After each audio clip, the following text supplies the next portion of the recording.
to the motion along a surface. It acts opposite the motion. This is going to be your friction force. A push or pull applied to an object by a person or another object, that's an applied force. And then if you want, this is F, F, F, A.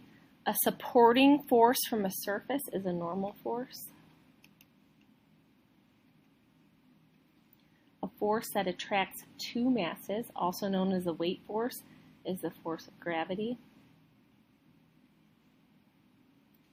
A force from a pull by a string, a rope, or a wire, that's a tension force.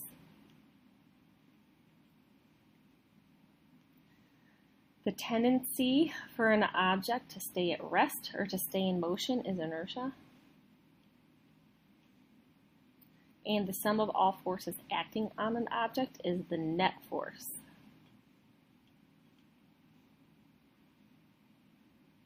So you can have F net or the sum of the forces. Okay. What we're going to do next, we're going to use the given diagrams to calculate net force and acceleration. So we have this object, we have 25 newtons of force to the left, 10 to the right. Because they're in opposite directions, we're going to be subtracting. 10 is in the positive direction, 25 is in the negative direction. So then we get negative 15 newtons. And what that means is the magnitude, the size of the vector is 15 newtons, and that's going to be to the left. So this is the net force. And in this case, it's the net force in the x direction.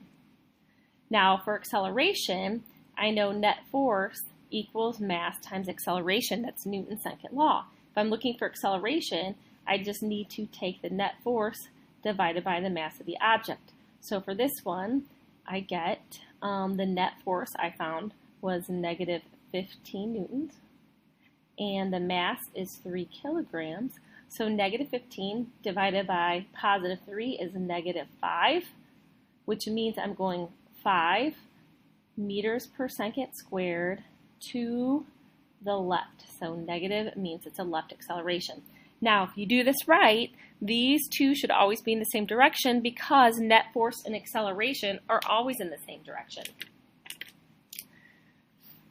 All right, here I don't have any x direction forces, but I do have net force in the y direction. So for this one, we have in the positive direction, I have 14 newtons. In the negative direction, I have 6 newtons. 14 minus 6 is a positive 8 newtons, which means I'm going 8 newtons. And then this is up. All right, we're moving upward in this case because my answer was a positive net force. Over here, I know acceleration is going to be net force divided by mass. So that's 8 newtons. The mass they give you is 2 kilograms. So 8 divided by 2 is going to be 4. So we have 4 meters per second squared. This is a positive acceleration. And again, these two will be in the same direction. Let me add this, drives me crazy. There we go. Okay. And for question number 3, what we're looking to do here is write B for balanced or U for unbalanced forces. If you have constant velocity, this means that you are not changing your speed. If you're not changing your speed, you have no acceleration. That's a balanced force. If the net force is 0, that means it's balanced. If we are accelerating, it doesn't matter if it's to the right, up, down, left, doesn't matter. That's unbalanced. In order to accelerate Newton's second law, we need to have some sort of unbalanced force. If acceleration is 0, that means our forces are balanced. So we are either at rest or moving at constant velocity. If we have free fall with no air resistance, that means we're getting faster and faster. The acceleration is g equals 10 meters per second squared downward, and that means we have unbalanced forces. Terminal velocity means that the air resistance is equal to the force of gravity, so we are no longer getting faster. That's going to be a balanced force. If I have a net force equal to negative 10, that means I have acceleration to the left because the forces are unbalanced. If I have acceleration as positive 5, that means I have a rightward acceleration, unbalanced.